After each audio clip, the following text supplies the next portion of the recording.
Vous savez, on a laissé Joseph avec sa nuit blanche, Marie pareil, et le jour se lève, parce que le jour finit toujours par se lever, sur Nazareth. Marie est dans sa maison, et voilà qu'on toque à la porte.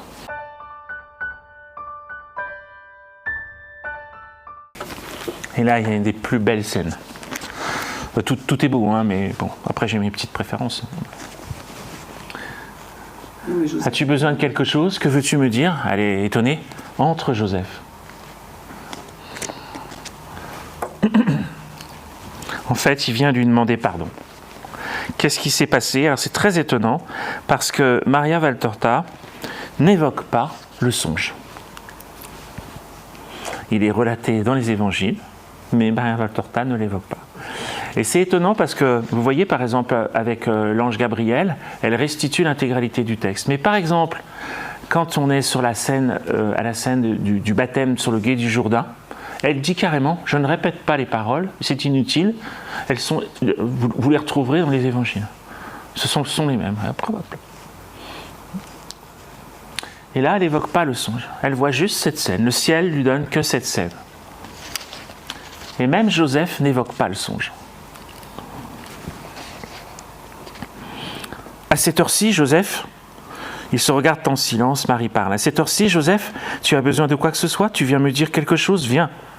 Joseph entre et referme la porte. Il ne dit toujours rien. Parle, Joseph, qu'est-ce que tu veux? Ton pardon.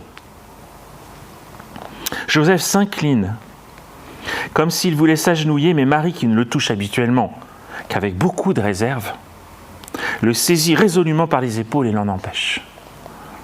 Le visage de Marie change plusieurs fois de couleur. Il est tantôt rouge, puis blanc, aussi blanc que neige. Mon pardon? Mais je n'ai rien à te pardonner, Joseph. Je dois seulement te remercier encore pour tout ce que tu as fait ici, en mon absence et pour l'amour que tu me portes. Joseph la regarde. Et je vois 2 grosses larmes se former dans la cavité de son œil, puis rouler sur ses joues et sur sa barbe. Pardon, Marie, j'ai manqué de confiance en toi. Maintenant, je sais. Je suis indigne d'avoir un tel trésor. J'ai manqué de charité. Je t'ai accusé dans mon cœur. Je t'ai accusé sans justice, parce que je ne t'avais pas demandé la vérité. J'ai fauté envers la loi de Dieu, en ne t'aimant pas comme je me serais aimé. Oh non, tu n'as pas péché. Si, Marie. Si j'avais été accusé d'un tel crime, je me serais défendu. Alors que toi, je ne t'ai pas permis de te défendre car j'allais prendre des décisions sans t'interroger. J'ai péché contre toi en te faisant l'offense d'un soupçon. Un soupçon, c'est déjà une offense, Marie. Celui qui suspecte ne sait pas. Moi, je ne t'ai pas connu comme je l'aurais dû. Et pour la douleur que j'ai endurée, 3 jours de supplice, pardonne-moi, Marie. Je n'ai rien à te pardonner, Joseph. C'est à moi, au contraire, de te demander pardon pour la souffrance que je t'ai causée. Ah oui, Marie, quelle souffrance, quelle souffrance. Regarde, ce matin, on m'a dit que j'avais des cheveux blancs aux tempes et des rides sur le visage. Ces journées m'ont fait vieillir de 10 ans. Mais pourquoi, Marie, pourquoi as-tu été humble au point de cacher ta gloire à moi, ton époux, et permettre ainsi que je te suspecte? Joseph n'est pas à genoux, mais il est si penché que cela revient au même. Marie pose sa main sur sa tête et sourit. On dirait qu'elle l'absout. Si mon humilité n'avait pas été aussi parfaite, je n'aurais pas mérité de concevoir le Très-Haut qui vient effacer le péché d'orgueil qui a détruit l'homme. D'ailleurs, je n'ai fait qu'obéir. C'est Dieu qui m'a demandé cette obéissance. Elle m'a tellement coûté, Joseph, pour toi, pour la souffrance que tu allais éprouver. Mais il fallait que je me taise. Je suis la servante de Dieu et les serviteurs ne discutent pas les ordres qu'ils reçoivent. Ils les exécutent. Joseph, même si cela leur fait verser des larmes de sang. » À ces mots, Marie pleure doucement, si doucement que Joseph, qui est tout incliné, ne s'en rend pas compte avant qu'une larme ne tombe à terre. Il lève alors la tête, et c'est bien la première fois que je le vois faire ce geste. Il serre les petites mains de Marie dans ses mains fortes et hâlées et dépose un baiser au bout de ses doigts fins et roses. Et là, il se reprend et il dit « Maintenant, il va falloir faire face parce que... » Joseph ne termine pas sa phrase. Il contemple le corps de Marie qui rougit comme une pivoine et s'assied aussitôt pour ne pas exposer davantage ses formes au regard qui l'observe. « Il faudra faire vite, Marie, je viendrai ici. Nous accomplirons le rite du mariage. La semaine prochaine, ça te va ? » « Tout ce que tu fais est bien, Joseph. Tu es le chef de famille et moi je suis ta servante. » « Non, Marie, c'est moi qui suis ton serviteur. Je suis le bienheureux serviteur de mon Seigneur qui grandit dans ton sein. Tu es bénie entre toutes les femmes d'Israël. Nous aviserons ta parenté ce soir même. Et après, quand je serai ici, nous travaillerons pour tout préparer à sa venue. » Ah, comment recevoir Dieu chez moi? Tenir Dieu dans mes bras? Je vais en mourir de joie, je ne pourrai jamais le toucher. Tu le pourras, Joseph, comme moi, avec la grâce de Dieu. Mais toi, c'est toi, Marie. Moi, je ne suis qu'un pauvre homme, le plus pauvre des fils de Dieu. Joseph, Jésus vient pour nous, les pauvres, pour nous rendre riches en Dieu. Il vient chez nous deux parce que nous sommes les plus pauvres et que nous le reconnaissons. Réjouis-toi, Joseph. La race de David a le roi qu'elle attendait, et notre maison devient plus somptueuse que le palais de Salomon. Le ciel y sera présent, et nous partagerons avec Dieu le secret de paix que les hommes connaîtront plus tard. Il grandira au milieu de nous, nos bras serviront de berceau au Rédempteur, qui s'annonce, et notre fatigue lui procurera sa nourriture. Ô Joseph, nous entendrons la voix de Dieu nous appeler Père et Mère. Marie pleure de joie. Ce sont des larmes de bonheur. Joseph, agenouillé à ses pieds, désormais pleure lui aussi. Sa tête est presque cachée dans l'ample vêtement de Marie, qui descend en plis sur le pauvre carrelage de la pièce. La vision s'arrête là. Magnifique. Et elle dit un petit peu plus loin, Joseph était un saint. Dieu seul sait où il dépose ses dons. Il souffrit profondément et décida de l'abandonner en acceptant d'être lui-même tenu pour injuste. Mais l'ange descendit lui dire « Ne crains pas de prendre chez toi Marie. » Bon, vous savez tout ça. À l'épreuve a succédé la joie. Les larmes de joie. C'est fort, ça a dû les unir très très fort, je pense, indéfectiblement, cette affaire. Mais on se demande pourquoi on a fait souffrir Joseph 3 jours. C'est une bonne question et je vais vous répondre autrement. Quand je me suis fait la même remarque que vous, et moi je me suis dit, mais j'aurais quand même pensé que Dieu, qui confie à Marie et à Joseph, allait quand même les mettre un peu en arrière, leur faciliter les choses. Vous voyez, leur épargner des souffrances déjà. Eh ben non. Et pour moi, je vais vous dire, ça a été une leçon dans ma vie. C'est-à-dire que il n'épargne rien à Joseph et à Marie. À la fois, ça tangue à l'intérieur du couple. Vous allez voir la suite. Et donc, pour nous, c'est pareil. C'est la liberté. Non, mais c'est les 3 jours pour qu'il ressuscite. Hein. Et oui, c'est la symbolique des 3 jours. Sauf que elle le dit, cette passion est passée inaperçue au fil des siècles. Et là aussi, le cadeau du sacrifice de Maria Valtorta, le ciel, pour une raison que je ne peux pas expliquer, nous donne à voir ça, nous redonne à voir. Ça s'est produit, il ne le réinvente pas 2000 ans plus tard. Ça s'est produit il y a 2000 ans. Et le cadeau, le miracle, c'est que on le voit aujourd'hui, on le sait. Parce que quand même, Joseph a été préservé de la passion du Christ quand même. Aussi, je vais y venir après, à la fin. Il le dit Jésus. Oui. Il fallait qu'il souffre. Oui. Je pense que mais c'est qu'il les a laissés libres. Le tome 1, comme tous les autres tomes, plus on lit Maria Valtorta, plus il se passe quelque chose. Et ceux qui ont relu comprendront ce que je veux dire.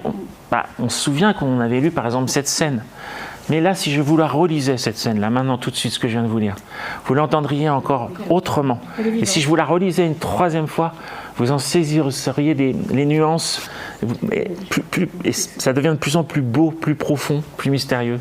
Très étrange, oui. Plusieurs fois, on se pose les mêmes questions que la dame en disant pourquoi tout ça, pourquoi est-ce que ça n'aurait pas pu être abrégé ou ceci et cela. Et si oui. vous permettez, Je vous en prie, avec plaisir. Ce que le Padre Pio dit à propos des souffrances comme ça, et il dit, le Padre Pio, la croix est nécessaire à l'âme comme la nourriture au corps, jour après jour.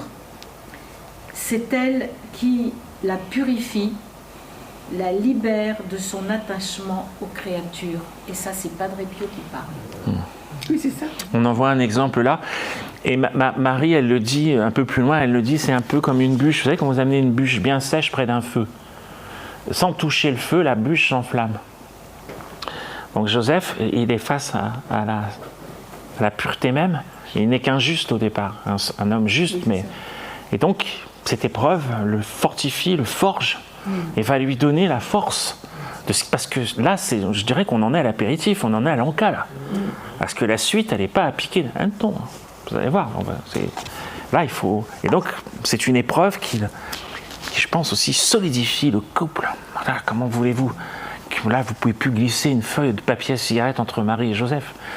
Quiconque irait dire du mal de Joseph à Marie ou vice-versa perdrait son temps après une telle épreuve.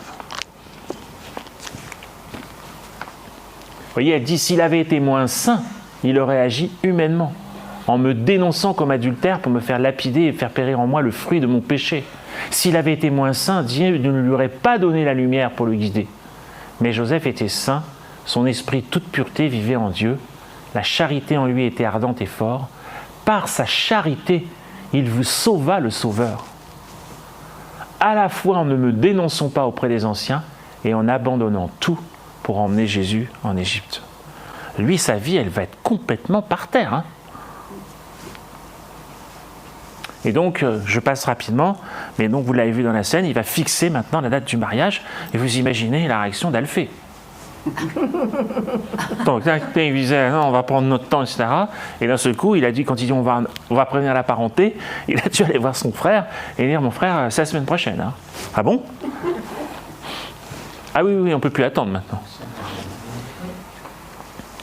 Vous voyez, les noces initialement prévues pour la fête des tabernacles, pour les 16 ans de Marie, sera finalement avancée d'un mois grâce à Maria Valtorta. Je n'ai pas le temps de rentrer là-dedans. On a pu superposer les calendriers. On a maintenant des dates précises dans notre calendrier sur les grands événements de la vie de Jésus. Ce qui a longtemps été considéré comme impossible ces 2000 dernières années. On ne comprit jamais pourquoi à l'improviste, Joseph se décida finalement avant le temps fixé. Hein. Et donc les noces ont eu lieu entre le 21 et le 23 août de l'an -5. Hein. Voilà, les taux se resserrent maintenant. Mais dans Maria Valtorta et dans les évangiles, on ne parle pas des noces. Alors, c'est libre cours à votre imagination. Donc la vie reprend, mais le cas ne va pas être là bien longtemps, parce que là, c'est un boulet de canon qui va venir percuter l'apparente tranquillité de ce couple qui sort quand même d'une grande épreuve, c'est l'édit de recensement, qui tombe d'une manière tout à fait imprévue, et qui laisse Joseph dans un état d'émotion quand même très avancé. Parce que lui, notre Joseph, qu'est-ce qu'il voit? Eh bien, c'est qu'il va falloir aller à Bethléem en plein hiver avec son épouse qui est enceinte de 8 mois.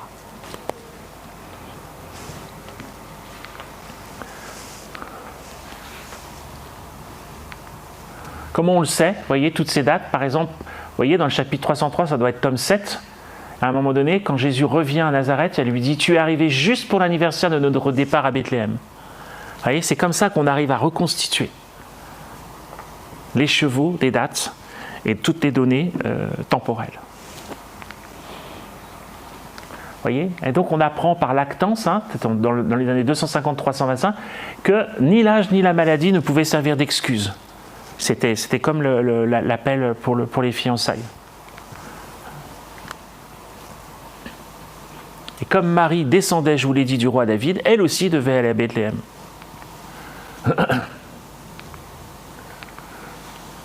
Et là, c'est très beau. Ce soir-là, quand Joseph a vu l'édit qui était affiché partout, il rapporte la nouvelle. Marie dit, moi et toi, mon fils, donc Jésus est encore dans le ventre, avons tressailli de joie. Comment est-ce qu'on peut tressaillir de joie à l'idée de faire 6 jours de marche dans le froid sur un âne, à grelotter et au risque de perdre l'enfant? Pourquoi? En effet, c'était à Bethléem, et seulement à Bethléem que tu devais naître, comme les prophètes l'avaient annoncé. Et là, on voit bien la différence encore de niveau, malgré tout, qu'il y a entre un Joseph qui a les pieds sur terre, qui n'a pas le niveau de sainteté de Marie, qui, elle, tout de suite, par-delà cette apparente mauvaise nouvelle, voit la signification spirituelle. Voyez, ce décret imprévu fut comme une pitié du ciel pour éteindre chez Joseph jusqu'au souvenir de son soupçon. Et les voilà partis. Vous lirez. J'accélère.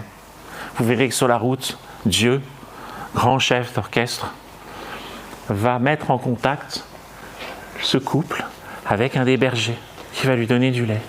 Et quand il va l'apporter à Marie, qui va voir qu'elle est enceinte, il ne sait pas du tout qui il est, il dit, vous lirez, hein, je vous le fais avec mes mots. Oh, bah, la petite dame, mais vous allez où comme ça? Bah, on va au recensement à Bethléem. Oh, mais c'est qu'elle est bien avancée, comment vous allez faire? Elle va accoucher où?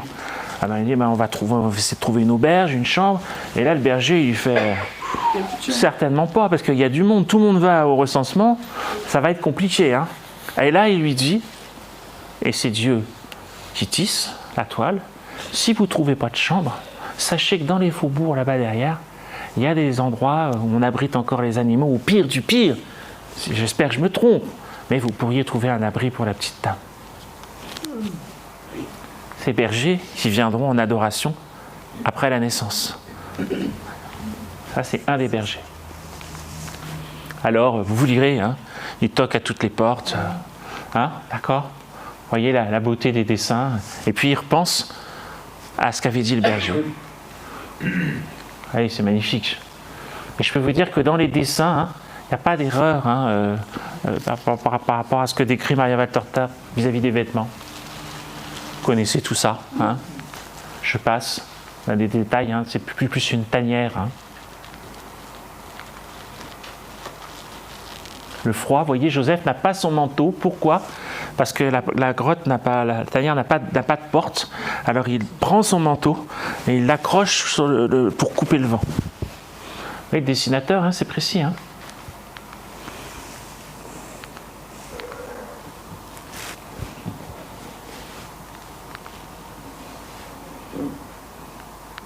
Et la couche tout naturellement. Mystère. Vous allez apprendre des choses sur la nativité, mais le mystère, lui, il n'est pas dévoilé. Hein. Vous vous doutez bien.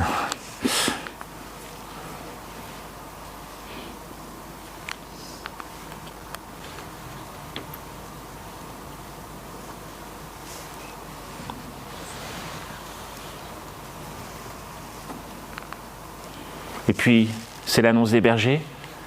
Hein, l'ange qui apparaît au berger. Alors là, moi j'ai appris plein de choses, parce que moi c'était assez confus dans ma tête.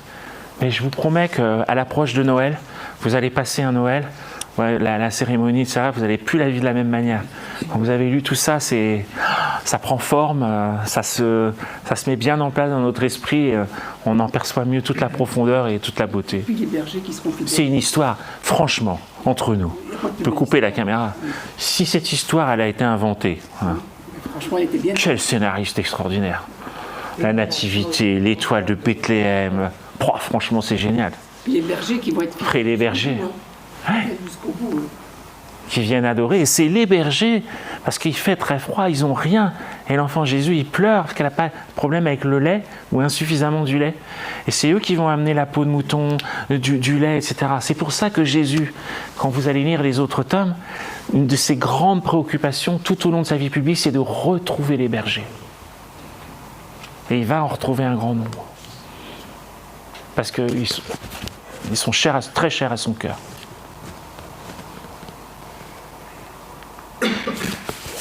Et c'est un des bergers qui va trouver un logement plus décent dans les jours qui suivent pour la Sainte Famille. Une certaine Anne de Bethléem, qui elle aussi fait partie de la tradition. Les jours passent, Et qu'est-ce qui se passe? Marie a demandé à un des bergers de prévenir Élisabeth, c'est pas très loin, Hébron, Bethléem, lui dire que l'enfant est né. Mais Élisabeth est fatiguée, mal en point, elle est dans les langes. Donc c'est Zacharie qui va venir seul, avec des cadeaux, des couvertures, de la nourriture, etc., pour fêter la venue de l'enfant Jésus. Et là, il va se passer quelque chose, et si vous voulez bien, on terminera là-dessus, parce qu'après, il se passe plein de choses, je vais vraiment les survoler en 1 minute. Et quant à la mort de Joseph, c'est aussi un des cadeaux de Maria Valtorta. C'était un grand mystère. On n'avait pas d'informations sur la mort de Joseph. Et dans l'œuvre de Maria Valtorta, vous avez une vision assez longue, précise, où vous verrez les derniers instants de Joseph. Vous verrez Jésus, les chants, les prières. Et vous verrez, et vraiment, voilà. Mais ça, je ne veux pas en parler. Enfin, c'est une scène tellement intime, tellement, je pense que c'est quelque chose qui se lit seul à seul, vraiment au calme. Et alors, là, il va se passer quelque chose de très étonnant. C'est qu'en fait, Zacharie, le grand prêtre, annonce à ce couple, qui a déjà quand même eu beaucoup d'épreuves, qu'en fait, ça serait bien qu'il ne remonte pas à Nazareth. Vous voyez, toute la maison est prête, tout a été préparé, le jardin est parfait, il a tous ses clients là-bas, ses outils. Et pourquoi? Parce que il considère qu'il vaut mieux qu'il soit judéen et qu'il reste près du temple, comme ça, lui, Zacharie, le grand Zacharie, va pouvoir superviser son éducation. Et là, c'est compliqué, parce que ils n'ont rien, ils sont partis, vous voyez, pendant un temps limité.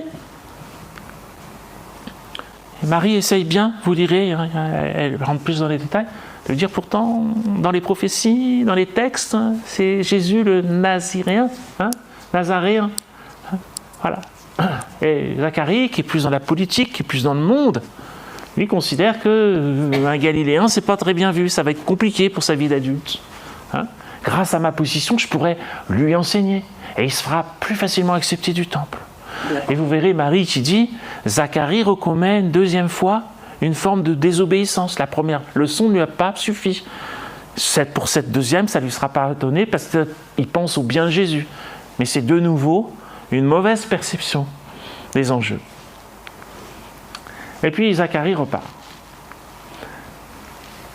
Et là, Marie parle de Joseph. Vous voyez, la sainteté de Joseph éclate aussi dans cet événement. Un prêtre lui dit, c'est bien que tu t'établisses ici. Et lui, qui sait pourtant qu'il va aller au-devant de beaucoup de problèmes, il dit, pour moi, c'est rien, je pense seulement à la douleur de Marie, qu'elle a toutes ses affaires à Nazareth, toute sa vie à Nazareth. Déjà, elle a passé 11 ans au temple, elle allait s'installer, non. Jésus et Marie sont les angéliques amours de Joseph. Il n'a rien aimé d'autre sur la terre, mon saint époux. Il s'est consacré tout entier au service de cet amour. Alors, c'est très intéressant, je pense qu'on terminera là-dessus, mais c'est une leçon pour nous, enfin pour moi ça l'a été, c'est que Zacharie donc est prêtre, Joseph ne l'est pas. Regarde, dit Marie, comment celui qui ne l'est pas, Joseph, a l'esprit bien plus tourné vers le ciel que le prêtre. C'est étonnant. Il dit maintenant, pour aplanir le chemin, le Christ doit grandir ici. Avec cette racine d'orgueil qui reste chez les meilleurs, il pense pouvoir être utile à Jésus. Non pas utile comme un Joseph veut l'être en le servant, mais utile en lui servant de maître. Dieu lui a pardonné pour sa bonne intention, mais le maître avait-il besoin de maître?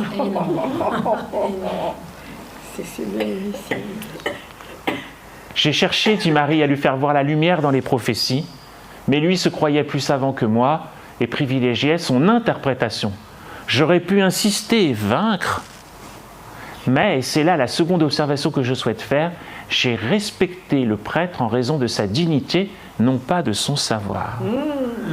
Et donc, la question qui nous amène là maintenant, c'est que faire quand un prêtre nous donne manifestement un mauvais conseil? Ça peut arriver. C'est ce qui se passe là. Regardez maintenant la beauté, la richesse de ce texte. Elle dit, quand un homme est un vrai prêtre, il est généralement toujours inspiré par Dieu. Quant à ceux qui ne le sont pas, il faut avoir pour eux une surnaturelle charité et prier pour eux. Obéir sauve toujours, même si le conseil que l'on reçoit n'est pas en tout point parfait. Moi, quand j'ai lu ça, je me suis dit, oui, Oui. Enfin, moi je préfère quand même faire à ma petite idée quand même, si je vois que c'est vraiment... quand même. Regardez la suite. Tu le vois, dit Marie, nous avons obéi. Ils ont passé 1 an et demi, je ne sais même pas si ce n'est pas 2 ans, à Bethléem. Et ce fut heureux, car comment aurions-nous pu traverser toute la Palestine en venant de la lointaine Nazareth pour rejoindre l'Égypte, avec un petit bébé pendant le déchaînement de la persécution? Il était plus facile de fuir depuis Bethléem. Et oui, cette obéissance à ce mauvais conseil va sauver probablement Jésus 1 an et demi, 2 ans après. Regardez la carte. L'obéissance sauve toujours. Regardez, Bethléem est là, d'accord? L'Égypte est ici, ou par là, d'accord? Donc fuir en Égypte au moment où Joseph va faire son songe, c'est facile, vous partez vers le sud. D'accord? C'est ce qu'ils ont fait. Et ils sont passés par Cana, par Gaza, etc. Mais s'ils avaient été à Nazareth, nous dit Marie, c'est pas le même périple, déjà. Et deuxièmement, regardez, vous avez Jérusalem, regardez la phrase qu'il faut faire, et c'est de Jérusalem qu'Hérode va lancer ses milices. Oui. Et on peut tout à fait imaginer que les milices, comment vous faites pour les éviter quand vous descendez du nord, avec un enfant en bas âge, alors que de Bethléem. Et alors moi, au début, je vous raconte un peu ma vie, mais j'avais situé Bethléem de Galilée là-haut. Vous voyez, c'est un homonyme. Alors quand j'ai lu ça attentivement le Thomas, je me suis dit, mais je ne comprends pas pourquoi Marie dit que c'est plus simple de fuir de Bethléem qui se trouve au-dessus de Nazareth. Donc j'ai appelé Jean-François Lavert, ou François-Michel Debois, je ne sais plus, et il m'a dit, non, tu te trompes, attention, il y a 2 Bethléem. Jésus est né à Bethléem, en dessous, au sud de Jérusalem. Ah, d'accord. L'obéissance sauve toujours. Souviens-toi de cela. L'obéissance à notre hiérarchie. C'est quelquefois difficile. Bon, dans les 5 minutes qui nous suivent, vous lirez. J'espère que je vous en ai dit assez pour vous donner soit envie de relire, soit de découvrir. Vous verrez la présentation de Jésus au temple, avec cette question de ce Siméon mystérieux qui prend l'enfant Jésus dans les bras et qui dit « Je peux maintenant mourir, les prophéties sont réalisées, etc. » Vous lirez. Vous verrez que c'est là où il dit qu'ils font des prédictions assez sombres, qui sera un signe de contradiction. Ne l'est-il pas toujours, 2000 ans plus tard?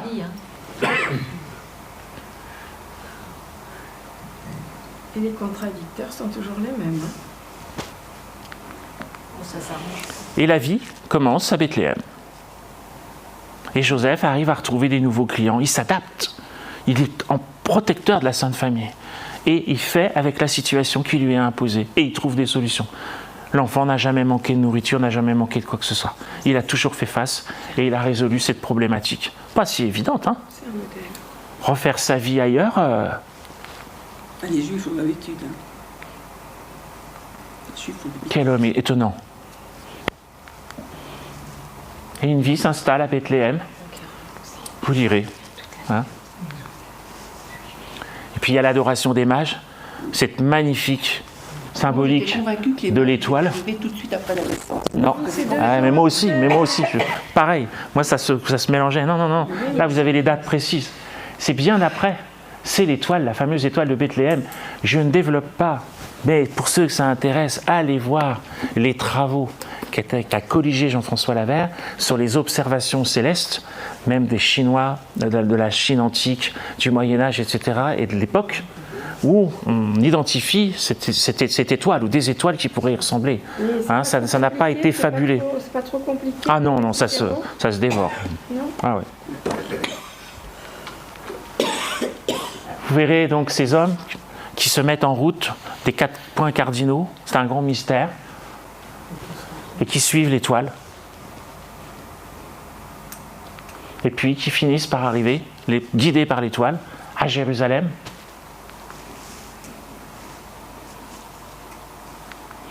Et c'est là où ils rencontrent Hérode. Ah oui. Et donc là, c'est là où, de cette manière, ils commettent un peu une petite erreur. Vous voyez, Dieu n'est pas dans l'hyper-contrôle tout le temps.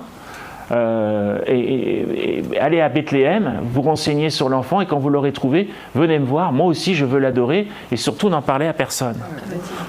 C'est ça qui s'est passé. Et bien les voilà partis pour Bethléem. Et là, vous imaginez cette étoile qui tapait comme ça aux alentours de la maison de Bethléem, ça devait être quelque chose. Hein. Vous voyez, Dieu n'empêche pas les mages de rencontrer Hérode. Pourquoi? Mystère. Mais en même temps, regardez, il est capable de maintenir une lumière et une étoile au-dessus de la maison de la Sainte Famille. Toujours pour laisser la liberté. Toujours pour laisser la liberté. Je trouve que pour nous, c'est vraiment intéressant de... Donc ils arrivent de nuit, et le lendemain, bon, je passe, hein, vous connaissez tout ça. Et là, vous allez voir un Joseph en retrait. Un Joseph qui ne se met pas en avant pour recevoir les cadeaux. Hein, il est 2 pas en arrière, et c'est à la Vierge Marie, c'est à l'enfant que sont déposés tous ces trésors qui vont être très utiles pour la fuite en Égypte.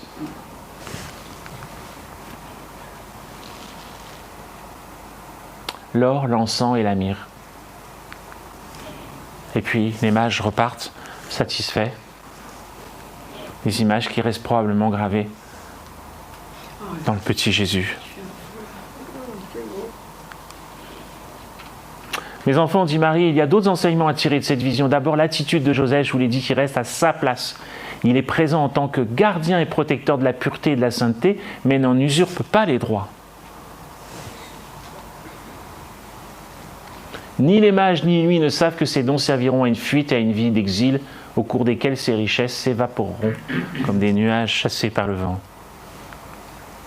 Et puis c'est la fuite en Égypte, c'est le songe de Joseph, vous savez tout ça, en pleine nuit. Ils réveillent Marie, ils prennent quelques affaires et ils fuient de Bethléem directement vers l'Égypte. Et là, je ne résiste pas. Alors oui, là, c'est là où Hérode envoie ses milices. Et bon, vous savez tout ça. C'est absolument terrible ce qui s'est passé. La Sainte Famille arrive en Égypte. Vous lirez. Une vie s'établit en Égypte. Et regardez...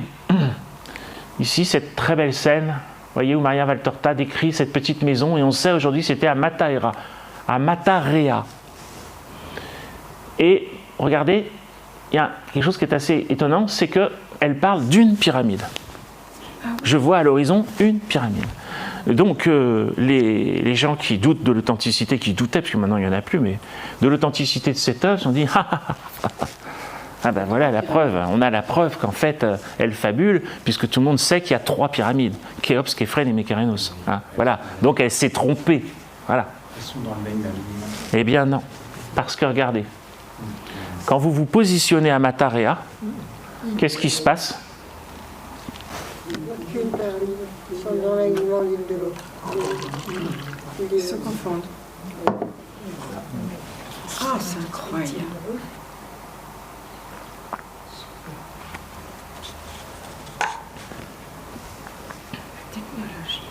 Franchement, c'est un des 25 000 détails.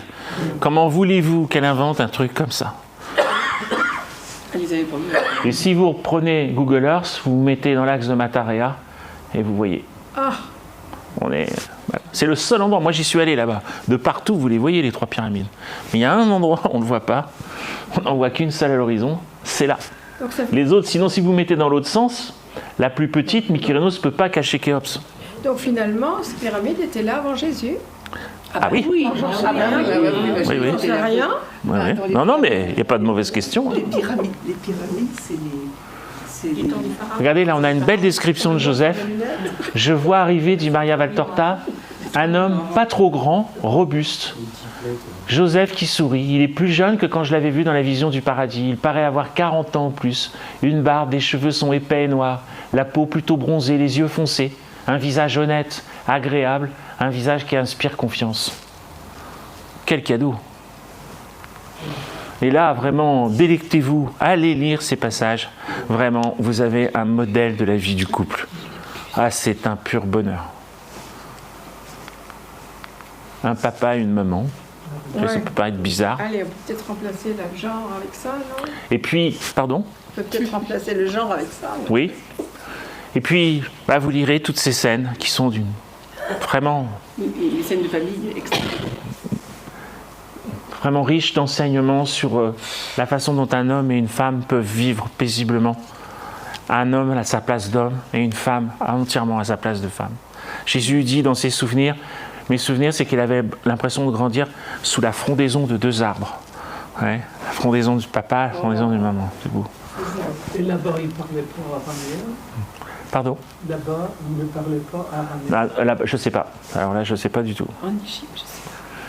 Et puis il annonce, il n'y avait pas le téléphone, mais bon, les nouvelles circulaient, Hérode est mort, donc ils comprennent qu'ils vont pouvoir rentrer enfin à Nazareth. Et une nouvelle, autre vie, de nouveau, un nouveau volet de vie va commencer. Et c'est là où, même si ce n'est pas relaté dans les évangiles, c'est admis par tout le monde que Joseph a enseigné à son fils, même si c'est écrit nulle part, à ma connaissance, dans les évangiles. Ça va être que comme ça. Il va lui faire des petits outils, vous allez assister à ces scènes très touchantes. D'apprendre le métier, on le trouve. J'entends pas. On le trouvait dans certains écrits qu'il apprenait. Oui, mais apocryphe ou pas dans les 2 évangiles canoniques. Bon, vous lirez, c'est très touchant. Vous voyez, et Jésus dit lui-même, j'ai retrouvé ce passage, à peine arrivé à l'âge où je pouvais manier les outils, il ne me laissa pas moisir dans l'oisiveté. Il me mit au travail, etc.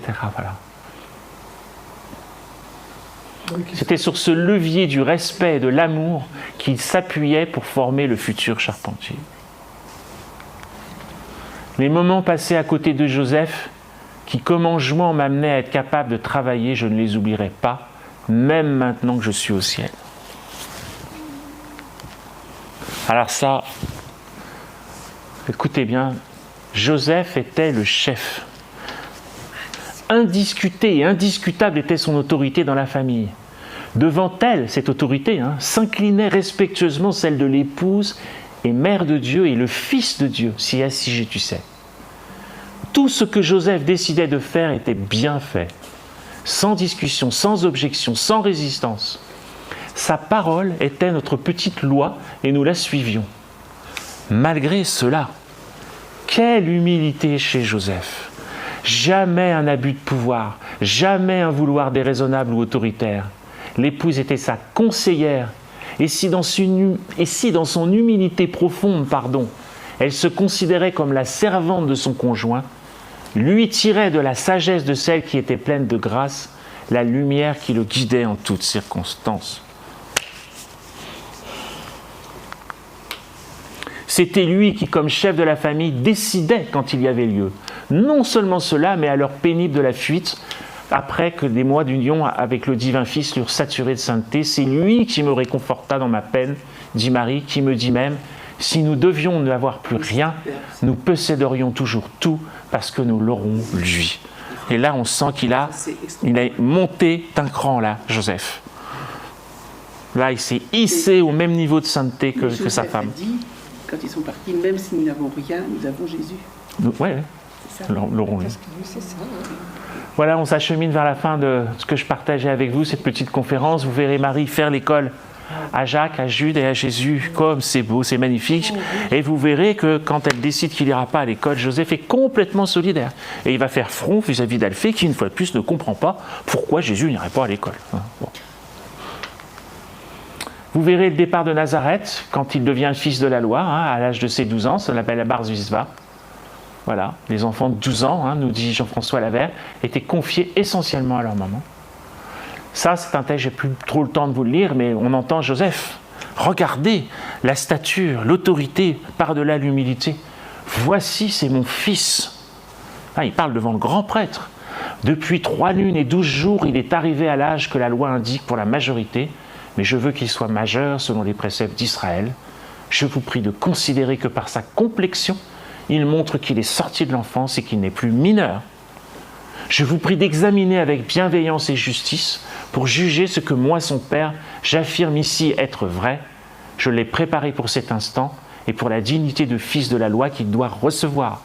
Il connaît les préceptes, les traditions, les décisions, les coutumes des parchemins et les phylactères.